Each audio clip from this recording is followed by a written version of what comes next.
Hey everyone, welcome back to BrowncoatNerd. Today we've got a follow-up video on my CETME LC. Now I've already done a video on the LC, kind of a faux unboxing or first impressions. I also have a fixed stock CETME L, and I've got a couple of videos on that. I've got one, once again, kind of first impressions, and also going over the history of the L, and then a shooting impressions on that gun. Just real quick on that gun, I think I was around 300 rounds. You guys can go back and check me on the round count. I'm not positive on that, but I think it was right around 300. And I did have a total, I believe, of 3 malfunctions, which in the owner's manual kind of warns that you might have a break-in period. And it also recommends using the heavier grain bullets when you're first shooting it for that break-in period. And I was mostly, I believe, shooting 55 grain, so probably not the best stuff for it, but it's still worth. Like I said, I did have 3 malfunctions. I believe they were failure to feeds. Anyway, so I wanted to get this out. I was very curious how this was going to do. Also, a lot of times in comparing the L and the LC, people will bring up how the LC actually has a little bit of a sharper kick to it. Not that it kicks, because these guns are very low recoiling to begin with. But the reason for that is your CETME L, the recoil spring is actually housed in the buttstock, and obviously this has a collapsing buttstock, so you don't have that option. So they move the recoil spring kind of further up on the bolt carrier. It sits further in than it does on the traditional L. It's kind of more like your traditional HK roller delay setup, or like the CETME C. But this is the Marcolmar CETME LC. Took it out. We used, this time around, everything I shot through this was this Wolf WM193. It's a 55 grain, 55 grain ammunition, made in Taiwan. I actually believe this is the same factory that makes the Wolf Imports A1T91 uppers. And I've got a video on that as well. That's a really fun AR upper. So like I said, shot this Wolf ammo through it. Went out on 2 different occasions for a total of right around 300 rounds. And I actually had 0 malfunctions with this. There was no really kind of break-in period to speak of. And just shooting this, like I said, these are already really soft recoiling guns. I couldn't notice anything off the bat about how this was, had a little more felt recoil than the L. That's something I'm going to need to take the L out and do like a literal side-by-side comparison. And I'll probably eventually get around to that. I also have a Century Arms parts build C93, which is the HK 93 or 33. And so I figured that'd be a good time to take that guy out too and kind of compare all 3, see if there's really a noticeable difference. Obviously with ammo right now, it's going to be a little bit before I can do that and restock up on enough ammo. Still have a decent amount of this Wolf. And I really kind of like this ammo. I've been pretty happy with it. I've got all this from AIM Surplus. They've had some pretty good deals on this ammo.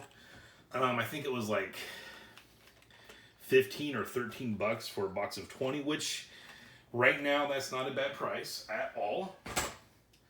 Like I said, it's ran flawlessly through this. So I am also kind of curious to get my L back out and send quite a few more rounds through that just to see if there's any additional hiccups. Another footnote about comparing those two, my CETME L is a Marcolmar Gen 1L, whereas the LC is a Marcolmar Gen 2. I'll get more in depth maybe and do a comparison video on that as well, but real quick, they changed the dimensions of the magwell a little bit on the Gen 2. Some people were having issues not being able to use the original surplus CETME mags, which suck to begin with anyways. I would like that option just because, it's historically accurate. It's not necessarily what I would use every day at the range, but I would like the ability just to use them. There's no real advantage to them. They were notoriously made out of spec from one another, so they're not the greatest mags in the world. Really, your best options are just a decent quality, modern-made GI style mag. Now this does come with a Duramag, a C Products Duramag. This is what came with it. Yes, I I color filled it because I was bored. Kind of came out cool. This looks pretty slick in my black CETME L because it has, you know, the white lettering with the logo and the serial numbers on there. Kind of feel like this goes along with that pretty well.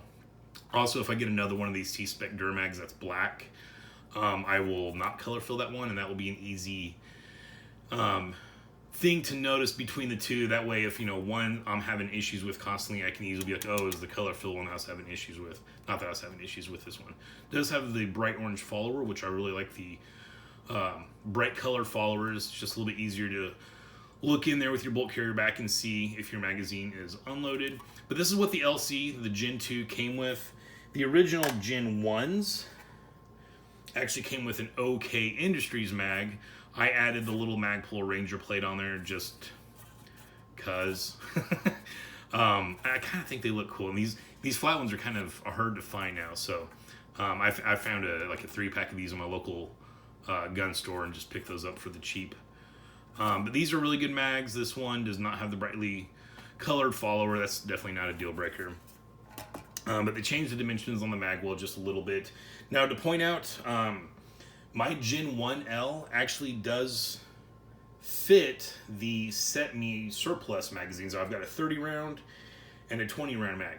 Now, the 30 round surplus mag, I still have not ran that in either one of these guns. I wasn't doing that intentional. That's just kind of how it ended up working out.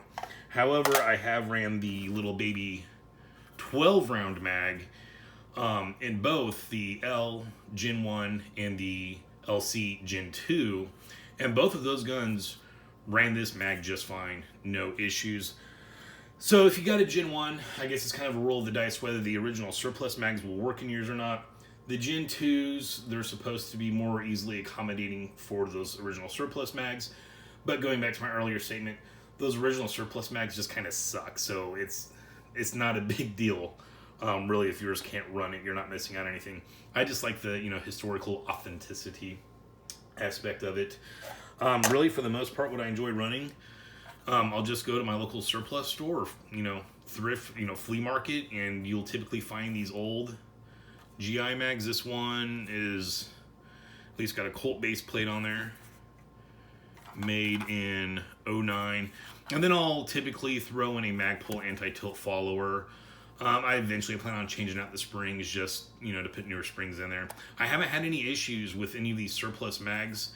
All the ones I've got several, all the ones I've used, I have upgraded the follower, but that's it. I haven't done anything with the springs, and they ran just fine. And you can get these anywhere from like $12 to $20. So, this to me is really the route to go. Also, the difference on the Gen 1 and Gen 2, the bolt carrier, they have an additional kind of a relief cut. And I think that's kind of to accommodate more options for the magazines on these lips. So you can see this one's actually a little bit chewed up. And I did run this in my L as well. So I don't know if maybe that's from the L chewing down on it.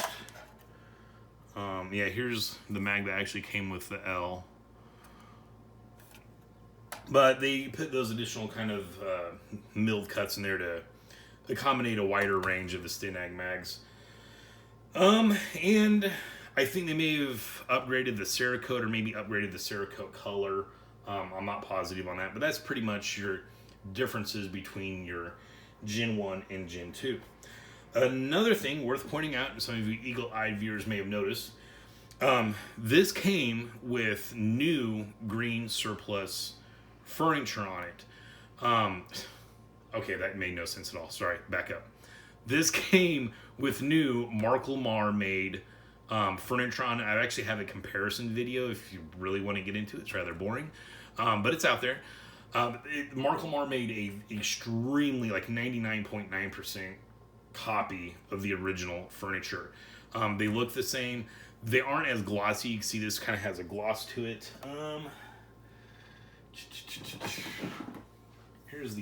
This is the Marcolmar grip. So you can kind of see there how this is a little bit more of a matte finish. With this being an LC, Marcolmar is not making very many of these. Hillamac is another company that made a limited run of these CETME Ls. I don't believe they ever made any of the LCs. So if you come across an LC, it's either going to be a Marcolmar or it's going to be like a home build, someone that built it themselves. I know these LC kits were not very common. Marcolmar, in some of their older interviews with the owner, they do say that they are making a total of 640 of these to be available to the public. Since then, they are like spitting out the very last of them right now.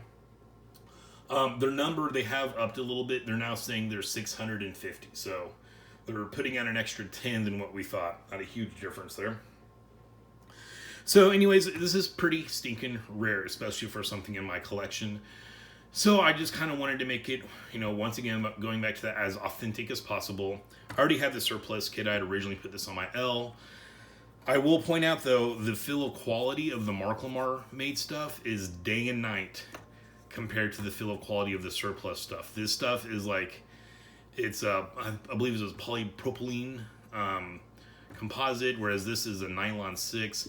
This stuff is just kind of slowly decomposing. So, I mean, it's still a pretty heavy-duty polymer. It's just this is much better. I have a feeling this stuff probably has a little bit better heat dissipation than the surplus stuff, because this will get a little bit warm after, shooting several mags consecutively through it. Not a whole bunch. I usually will just take the sling and just kind of put it on the bottom of the handguard as I'm holding it. And that, I mean, right there, it takes away all of the heat. Like I said, it's not real hot, but you can definitely tell it's getting a little warm. Ironically, I have not actually shot either of my L's with the newer made Marcolmar furniture on there. As soon as I got my L, I put on the surplus furniture. I have since switched it out to the newer Marcolmar green furniture. I just haven't got it out to the range to shoot it. But that one now has a early Gen 1 handguard on it. A whole other video on that as well. But I wanted to get the surplus stuff on the LC because it's definitely much more of a unique gun. And another thing I did is Marcolmar also upgrades the butt pads on these. And so this here is actually the butt pad off of my surplus fixed stock butt stock I had.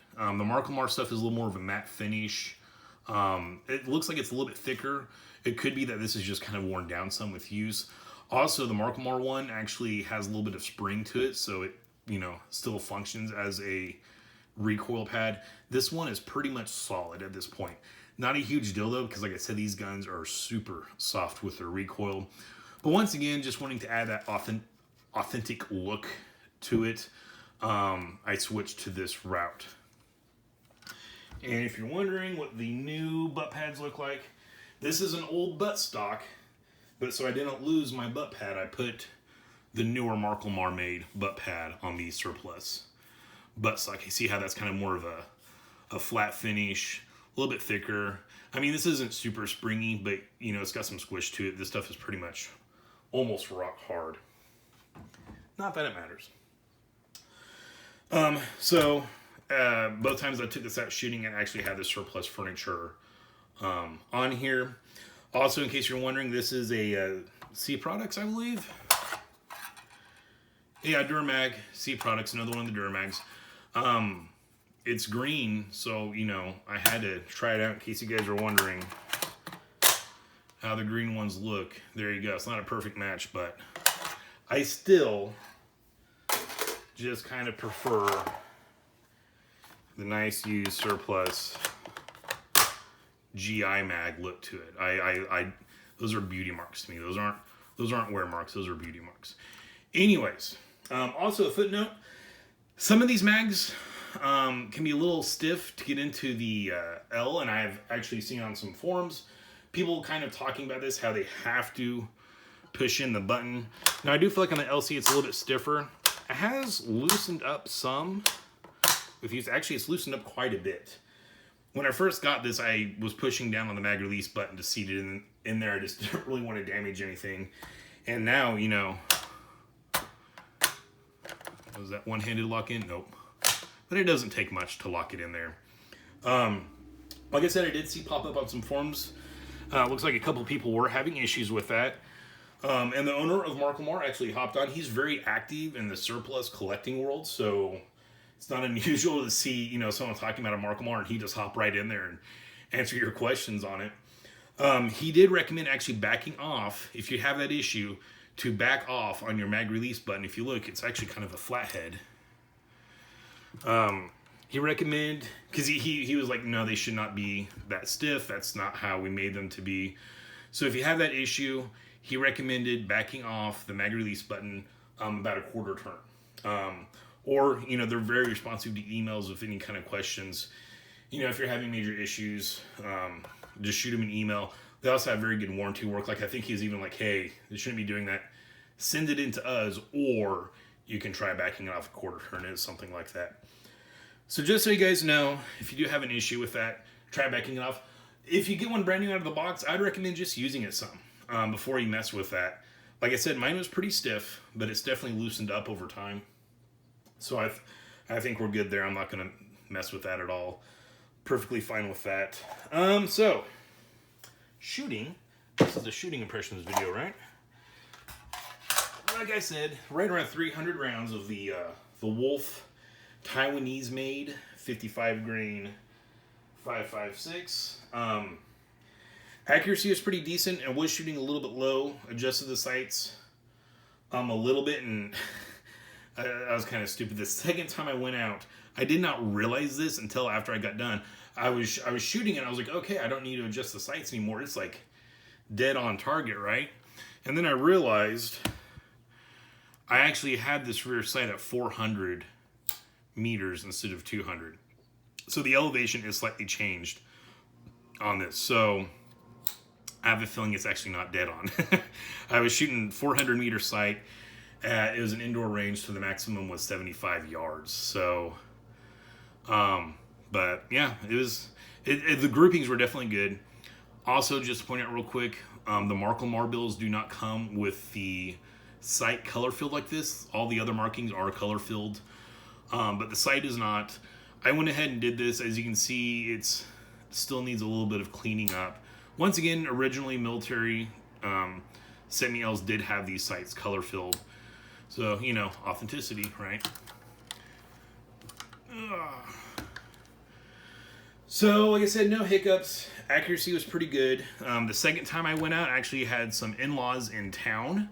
So I thought, what better, you know, gun to bring out than one of 650. None of the in-laws are really necessarily gun people. So they did kind of look at this and were like, why is this green? You know, like, what the hell's up with this thing? But this is like the perfect gun for someone that might be a little bit timid about shooting firearms for the first time, especially a rifle, because this isn't going to have any kick. I see a lot of people take like first-time shooters out and they're like, here, try out this Mosin Nagant. You know, it's like, come on, you know. Yeah, it's funny, and I may or may have not done it to friends in the past, but you're much more likely to scare someone away from shooting sports, you know, just throwing a large caliber at them like that has a lot of kick. Whereas this thing, they're like, oh, you know, like literally, I had people that never shot a rifle before, they were shooting this, and they're like, oh, okay, that's not bad. I mean, it is fairly loud, but the kick does not match, you know, the concussion from it or the sound. Which, once again, the concussion isn't even really bad, but, you know, first-time shooters, they have nothing to compare it to. So this is a great gun for first-time shooters. And it's just really fun to shoot. You know, like, a lot of questions I see come up all the time when people talk about these CETME Ls. They're like, well, I've been looking at these, I'm thinking about getting one of these or an AR-15 as my first rifle or something. And this, okay, I love these to death. I will never get, I mean, I've got an L and an LC, I'll never get rid of them. This does not replace an AR-15. You know, as far as like all-around purpose use. These are a lot heavier than an AR-15. The triggers are a little bit heavier. My unboxing, I did a trigger pull test on this. I think it was like between 5 and 6 pounds. So, I mean, it wasn't bad. Another thing I see brought up about these is how horrible the trigger is. And people are like, oh, got a super heavy 12-pound trigger. Both my L and the LC are right around the 5 or 6 pound mark. So I think that's just people kind of guesstimating. I'm not actually using a trigger pull gauge. It's not that bad. It's far from a, you know, precision trigger job or anything. But that's not what this gun is, you know. So people constantly compare it to the AR-15. I don't feel like that's a fair comparison. It's kind of apples and oranges. Yeah, they shoot the same caliber. Yes, they can use the same mag. But they're very different guns. This gun is just fun to shoot. Not that an AR, 15 isn't. I love my Like I said, I love my T91, that gas piston AR upper. But the recoil impulse on this is just, it's, other than just being soft, it's a very weird kind of unique feel. And I noticed that when I first got my C93, the HK build from Century Arms, it just, that roller delay has a very unique recoil impulse, and I like it. It feels very precision, it feels very mechanical. And if you're a gun collector like me that has multiple guns, you want a range of different things out of your collection, and this definitely can give you a unique thing for your collection. Not to mention it's green, right? On that, originally they did come in green. Marcolmar offers them in green, as well as black, as well as gray, as well as flat dark earth. Real quick, my first video on the L, I mentioned how the flat dark earth color threw me off because it's more of a sand color, and I picture flat dark earth as more of a dark brown. I've been looking at different flat dark earth guns, and yeah, I was wrong. Flat dark earth is definitely more of a kind of a sand color. It's not a set color. I mean, look at the FN scars that are flat dark earth. You got 3 different tones of flat dark earth. But anyways, so you got some options on colors. Once again, I decided to go with the green for the LC, since these guns are much more rare than your standard L. I also opted not to do the pick rail. You do have an option to add a Pickaninny rail on top, which generally for anyone that's getting an L, a lot of people I will see asking, should I get one with a rail or should I get one without? I highly recommend you get one with a rail. That way you've always got that option to throw a red dot or a scope on there if you want to. Makes a little more of a modern gun. It really doesn't take away from the lines of the gun. It looks nice with the rail on there. It doesn't look ugly. The rails are color matched to the gun. Excuse me. Dr. Pepper coming back up on me. But once again, this one just being much more of a unique gun with fewer numbers out there, I wanted to keep it as original as possible, so I opted not to get that rail. Also, it's compact. Not that I'm going to be stowing it in my truck or anything where I need it to be compact, but I felt less likely that I'd be using a red dot or a scope on this because I've got the fixed stock L. If I'm going to do that, I've got that option for me. So if you really want to get one of these and you're going to get just the LC, I would still recommend getting that rail on there.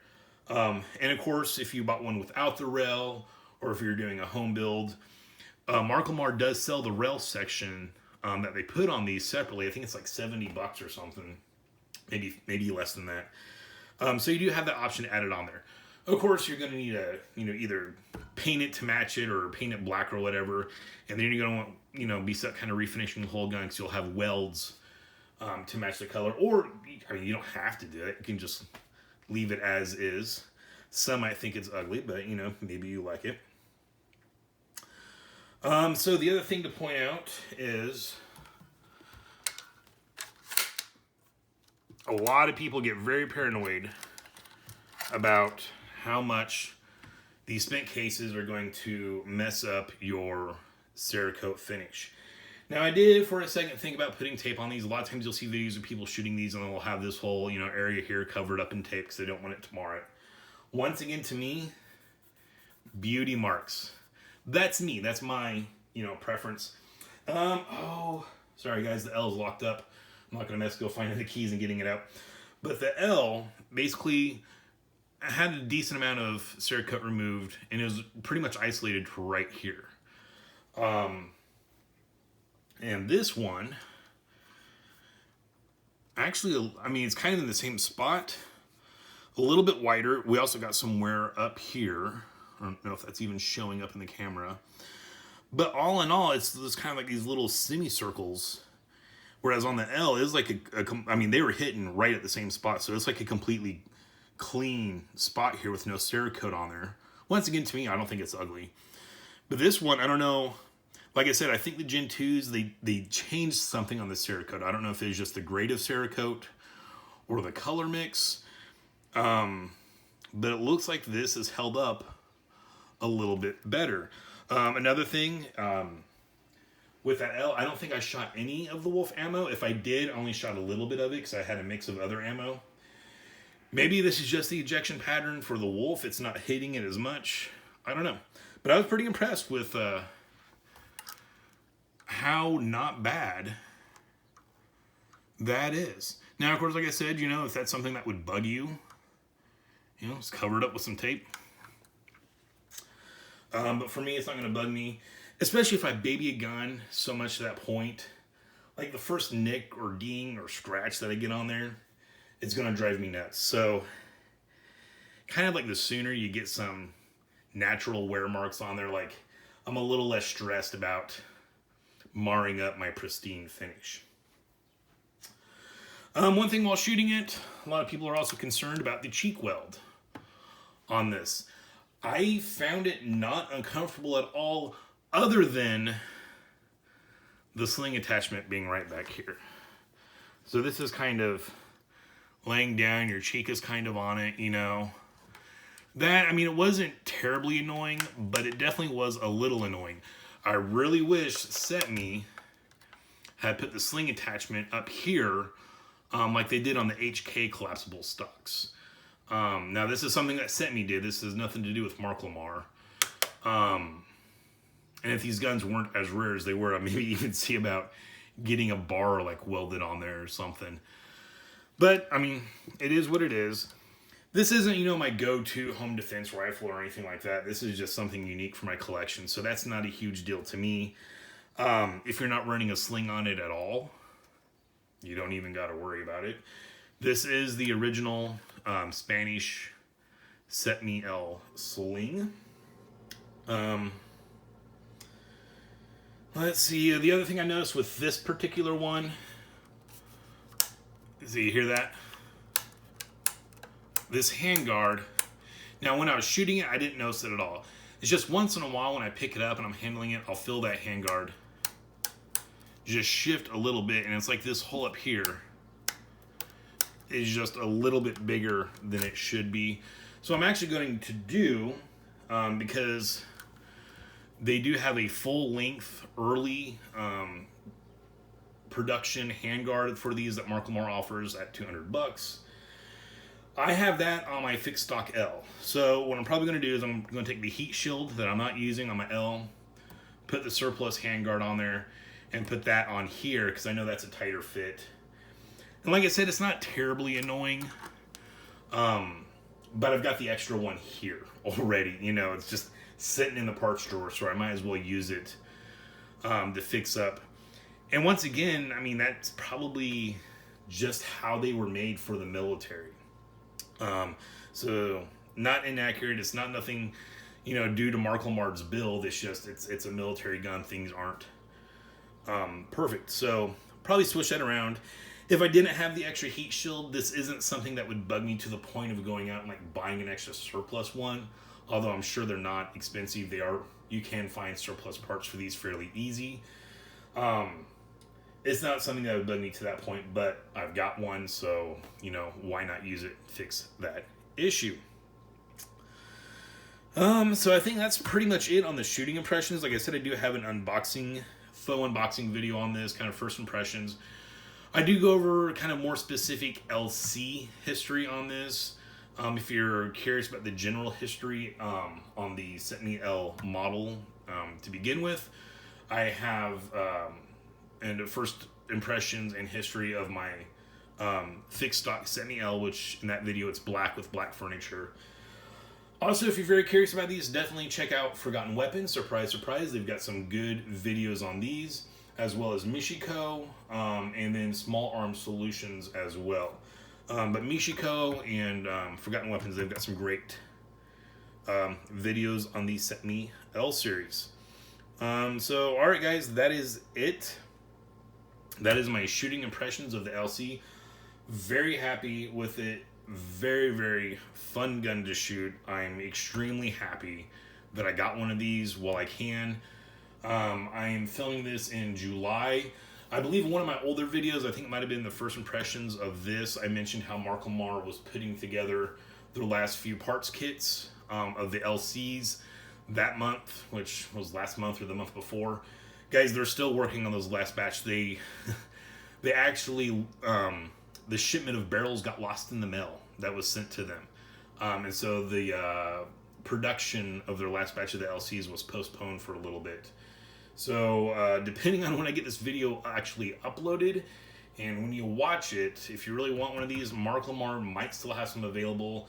Of course, let's see, Classic Firearms, I've seen they've been carrying these. I'm not sure if they've seen with the LCs. They definitely have the Ls. I got my fixed stock L from AIM Surplus. And then I got this guy here, the LC from Atlantic Firearms. There are several big companies that are, keeping these in stock. So if you go to the Marcolmar website and it says sold out, don't freak out. You can probably still find some through the big gun retailers. But once again, they are going to run out soon. Now, 650 of the LCs. They will be making a total of 5,000 of the fixed stock Ls, and they are still producing those. I think they're like halfway through their parts kits. So you definitely still have some time to get a fixed stock L. And shooting these, if you're on the fence between picking the two, the LC or the fixed stock L, I mean, really, as far as fun and unique shooting experience, you're going to get the same experience from both of the guns. I got the L, had no intentions of getting the LC because it's almost twice as much as the L. But then I just absolutely fell in love with the L. I started looking into the history of them. And then I was like, God, back then they were saying 640. It's like, if I want to get one, I need to get one now. This is definitely going to be one of those guns, not just the LC, but the L in general, that, a few years down the road, people are going to be like, why didn't I not get one? They used to always see them in gun stores. My local gun shop couldn't get rid of them. I see that now. People are like, my local gun shop has a ton of these and they don't know what to do because no one knows anything about them. And people go like, they're everywhere. They were cheap. And now I got to get them secondhand. I don't even want to speculate what the price will go up to because who knows. But it's definitely going to be more than what you could get a brand new one for now. This is definitely going to fall into that category. Now, if you're a collector like me, obviously the LC, 650, compared to the 5,000 Marcolmar will be putting out of the fixed stock L. Hill and Mac also put around like 1,500 to 2,000 of the fixed stock Ls as well.